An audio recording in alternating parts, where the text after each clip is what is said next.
현대인의 생명을 위협하는 대표적인 질환, 암. 현대의학의 3대 암 치료법은 외과적 수술과 항암 대비 방사선 치료. 하지만 말기암인 경우 암 완치는 고작 20%. 첨단 현대의학도 암을 불치병으로 남겨놓은 상황인데 현대의학이 풀지 못하고 있는 불치병들, 그 해법을 면역력 강화에서 찾고자 하는 시도들이 새롭게 관심을 모으고 있다. 이런 가운데 산학연 협동의 면역 연구 개발은 경쟁력 있는 결실을 연이어 내놓고 있는데 과감한 투자와 지속적인 연구로 부작용 없는 면역 치료에 도전하는 우리 의료계의 변화. 천연 생약제에서 추출한 성분으로 만든 항암 기능성 식품이 국내에서 처음으로 개발돼서 이르면 이달 안에 시판될 예정입니다. 조용호 기자가 전합니다. 항암과 암치료 부작용이나 성인병을 예방하기 위해 개발된 기능성 식품입니다. 해모힘과 해바톤으로 이름 지어진 이들 식품은 생체 손상을 막고 조혈과 면역 증진, 생체 조직의 재생을 촉진하는 기능을 발휘합니다. 이러한 효능을 입증하기 위해 쥐에게 암세포를 투여해봤습니다. 암세포가 계속 전이되는 왼쪽 쥐와는 달리 기능성 식품을 투여한 오른쪽 쥐에서는 암세포 억제 효과가 나타났습니다. 이번에 개발된 이 두 기능성 식품은 해바라기와 당귀 등 우리의 전통 한약재에서 그 성분을 추출했습니다. 생명공학과 방사선 기술로 천연 생약제를 조합해 새로운 복합 물질을 만드는 방식을 썼습니다. 각각의 성분들을 분리를 해서 그것의 각각의 효능을 검증한 다음에 효능을 극대화할 수 있게 다시 그 성분들을 재구성한 겁니다. 종전의 천연 생리 활성 물질은 항암 효능에 한계가 있고 독성까지 강했습니다. 하지만 이번에 개발된 항암 기능성 식품은 여러 성분을 조합해 효능을 높이고 독성은 없앴습니다. 이들 항암 기능성 식품은 원자력 병원 등에서의 임상시험과 병행해 이번 달 안에 시판될 예정입니다. KBS 뉴스 조용호입니다. 환자의 면역력을 탁월하게 높여주는 새로운 생약 복합제가 국내 연구진에 의해 개발됐습니다. 임상시험 결과 백혈구 회복을 높여주고 암치료 부작용도 크게 없애주는 것으로 나타났습니다. 최성원 기자가 소개합니다. 생약을 섞어서 만든 해모임이란 생약물질입니다.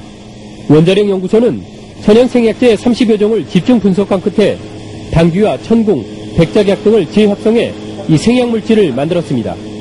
이들 생약제에는 면역을 활성화시키고 조혈장애를 없애는 황산화물이 있는데 연구팀은 이 성분들을 재구성하는 방법으로 면역 증강물질을 개발했습니다. 원자력 병원에서 임상시험을 한 결과 새 생약물질은 암 환자들의 면역력을 크게 높이는 것으로 나타났습니다. 유방암과 자궁암 환자 각각 12명에게 새 생약물질을 복용시켰더니 모두 회복 속도가 60% 정도 빨라졌습니다. 특히 이 생약 복합제는 암치료에 따른 염증이나 구토 같은 부작용을 크게 줄일 수 있는 것으로 나타났습니다. 암 환자들은 치료를 받으면서 기력이 떨어져 문제가 됐지만 생약 복합제를 복용한 환자의 80%가량이 기력 회복에 큰 도움이 됐다고 답했습니다. 해모힘을 먹은 환자들은 전신 무력감이 많이 없어져서 더 약을 요구하는 환자들이 많았습니다. 연구팀은 이 물질에 대한 2, 3차 임상시험을 거쳐 신약 개발에 나설 계획입니다. KBS 뉴스 최성원입니다. 한국원자력연구소가 정부 출연 연구기관으로서는 처음으로 기술 출자를 통한 벤처기업을 설립했습니다. 이번 투자는 금전이 아닌 기술 투자에서 연구기관 벤처 창업의 새로운 모델로 평가받고 있습니다. 대전에서 이정우 기자가 보도합니다. 천연 생약 복합 조성물인 해모임입니다. 한국원자력연구소가 중장기 연구개발 사업으로 개발한 이 생약 복합제는 동물 실험과 암 환자 임상실험에서 효능이 입증되고 있습니다.